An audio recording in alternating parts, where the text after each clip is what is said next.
18. 18 grandes.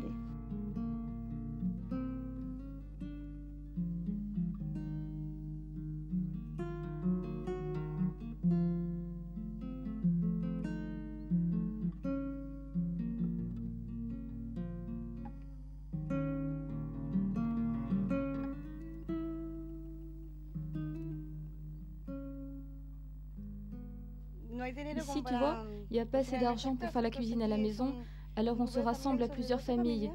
Ici, on est 12 familles, alors on met en commun le peu d'argent qu'on a, et comme ça, on arrive à faire un peu de cuisine. Le samedi et le dimanche, on n'a rien. On boit du thé, rien d'autre, avec parfois 2 morceaux de pain chacun et un peu d'oignon frit. C'est le meilleur repas qu'on puisse faire. En semaine, le midi, on mange ici. Et le soir, on boit du thé, c'est tout.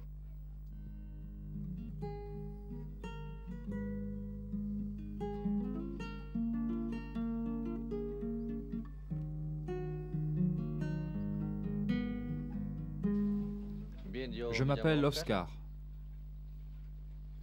Je suis fils d'ouvrier.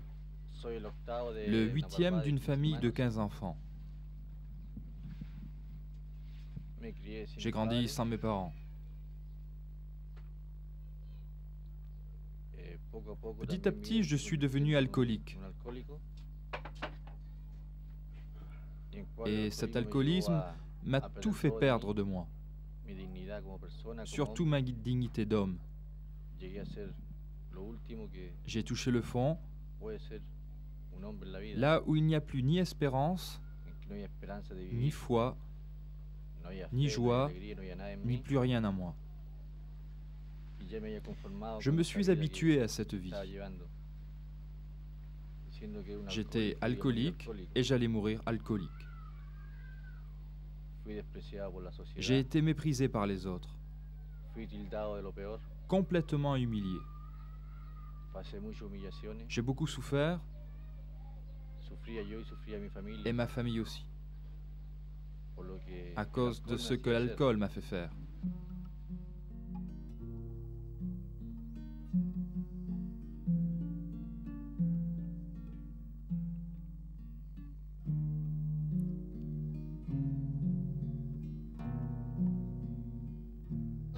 Mes parents sont séparés. Ça fait 8 ans. Et je n'ai aucun appui d'eux. Je loge chez mes grands-parents, mais je n'ai pas leur soutien, ni de personne de ma famille. Je suis obligée de me débrouiller toute seule pour tout. Trouver de l'argent, tout. Tu vois une raison d'espérer dans ta vie? Non, comme vont les choses, non. Vraiment, comme vont les choses, non.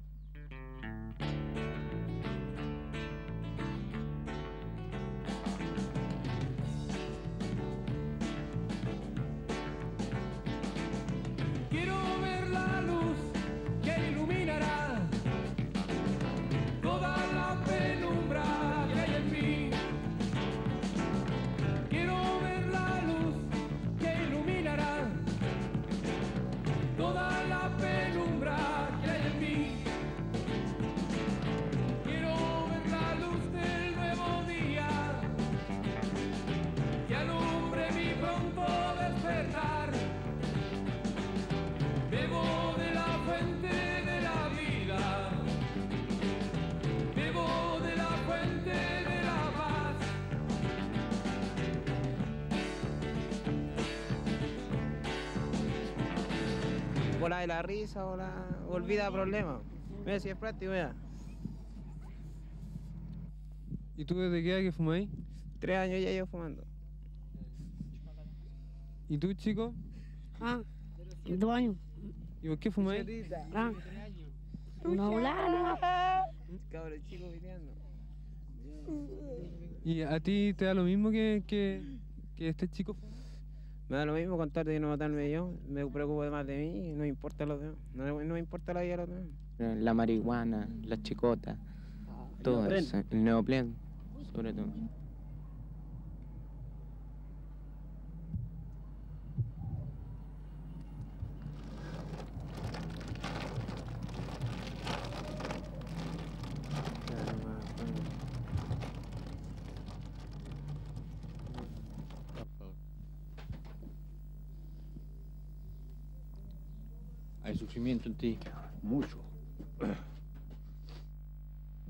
Mon premier contact avec l'alcool, j'avais 8 ans. C'était le jour de mon baptême. J'ai pris une cuite avec mon parrain. C'est comme ça que j'ai commencé de boire. J'ai arrêté à 34 ans. L'alcool m'a enlevé toute cette joie et cette jeunesse qu'a tout être humain. Petit à petit, je me suis sorti de cet enfer. Ça n'a pas toujours été facile. J'ai commencé à changer. C'est une démarche qui a bouleversé ma vie et qui me permet aujourd'hui de regarder la lumière en face. Je vois ma vie avec beaucoup plus de clarté. Aujourd'hui, j'ai beaucoup plus de foi. Je crois en moi et je crois en l'homme. C'est une richesse pour moi de pouvoir toucher le pauvre et d'avoir une amitié avec eux. Je me suis reconnue toujours avec eux et je me trouve toujours avec eux dans une même ligne d'amitié. Je ne suis pas de là-haut et les autres d'en bas. Nous sommes dans le même nivel, dans el mismo nivel. No me siento fuera, ¿entiendes?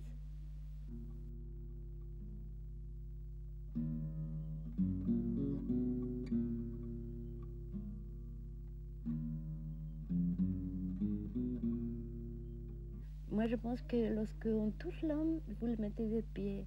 Et c'est l'expérience que j'ai eue avec les pobladores, qui, du moment qu'on parle de leur engagement avec eux-mêmes, devant leur vie, avec leurs problèmes, quand ils sont tout de suite, ils commencent à se regarder d'une autre façon. Parce qu'il faut dignifier leur façon de vivre. Et moi, je pense que l'expérience que j'ai eue, c'est qu'avec ce contact d'amitié, d'amour et de compréhension, et de ne pas donner des solutions, sinon de lui dire, toi, tu dois trouver ta solution. Je suis à côté de toi. Ce qui me rend triste, c'est qu'au bout d'un moment, les personnes, on végète. On vit, on vit, on vit. Notre souci, c'est de manger, de gagner de quoi s'habiller. Mais on oublie notre côté spirituel. Et on ne prend pas le temps d'aimer, ni de respecter les autres. Avant, je m'en étais jamais rendu compte. C'est il n'y a pas longtemps. Depuis que je suis en communauté, avec d'autres du bidonville, j'ai commencé à découvrir que chaque être humain a de la valeur. Et qu'il y a autre chose de très important à côté de gagner de l'argent, il faut aussi grandir en tant que personne. Et à la mesure où on grandit, alors on peut donner quelque chose aux autres. Je crois que la dignité d'un être humain, ça se cultive.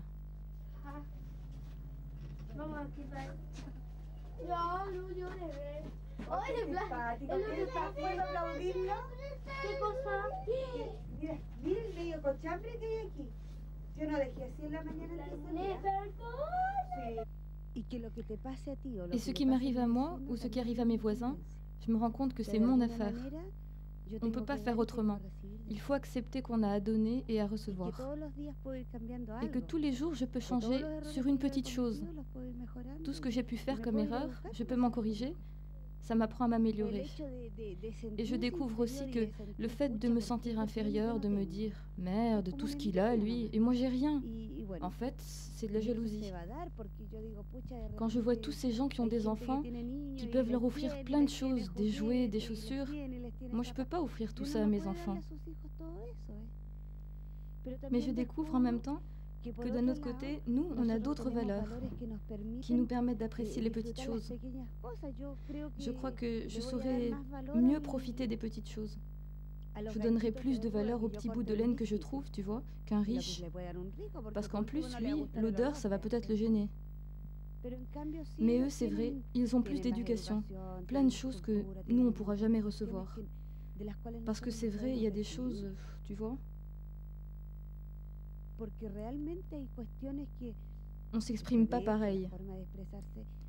Et quand on rencontre des gens plus aisés, on enrichit son vocabulaire.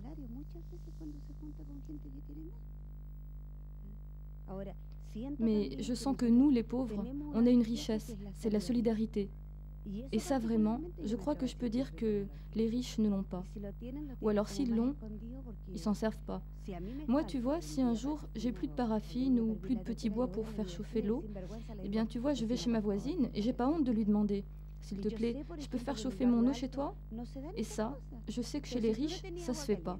Si t'as pas d'eau chaude, eh ben t'en as pas et puis c'est tout. Ou alors tu vas chez ta mère qui habite à 10 ou 15 rues de chez toi. Mais jamais tu n'iras chez ton voisin.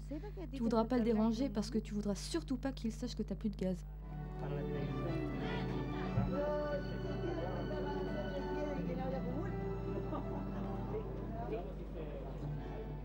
Il y a toujours eu ce désir en nous. Comment faire pour que les gens des bidonvilles se mettent debout? D'abord dans ce qu'est leur dignité, et après seulement, on peut aborder le côté économique. Parce que je suis sûr que ceux qui disent qu'aujourd'hui, avec de l'argent, on peut tout avoir, c'est pas vrai.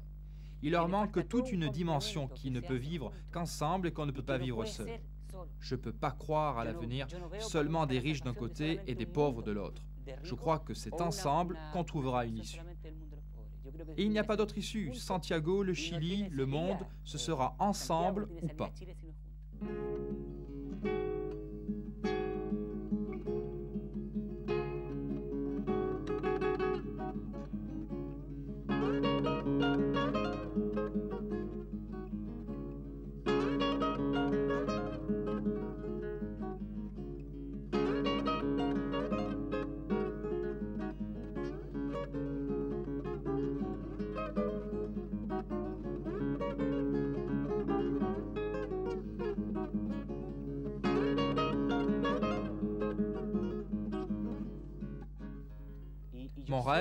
Mon rêve, c'est que la personne des bidonvilles, d'abord, arrive à se dire « je vaux quelque chose ».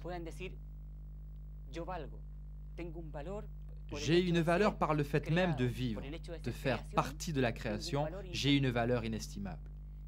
Et c'est ça le grand travail à faire. Ne plus se sentir diminué par le seul fait de ne rien avoir. Qu'il puisse se dire « je vaux autant qu'un autre ».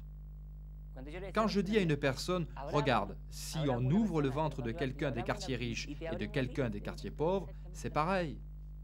Ce sont les mêmes organes. Notre cœur bat pareil, on est fait pareil. Le plus important donc, c'est de trouver notre dignité. Et ça ne viendra pas par la charité.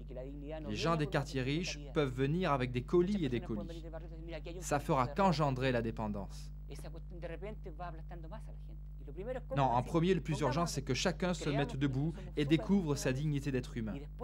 Après, pourra se faire la rencontre ou peut-être les retrouvailles. Pouvoir dire on est vraiment égaux. J'ai besoin de toi et toi aussi tu as besoin de moi pour créer du neuf.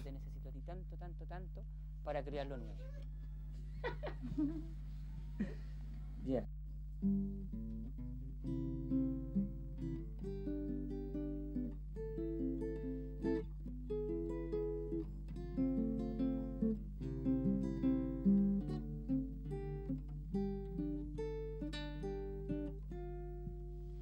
Yo quisiera despertar, lo espero cada día y ver que la ira se vuelve sonrisa. Un mañana llegará, para todos habrá dicha, una nueva vida de paz y amor. Se unirán los lazos de amistad sin importar el color y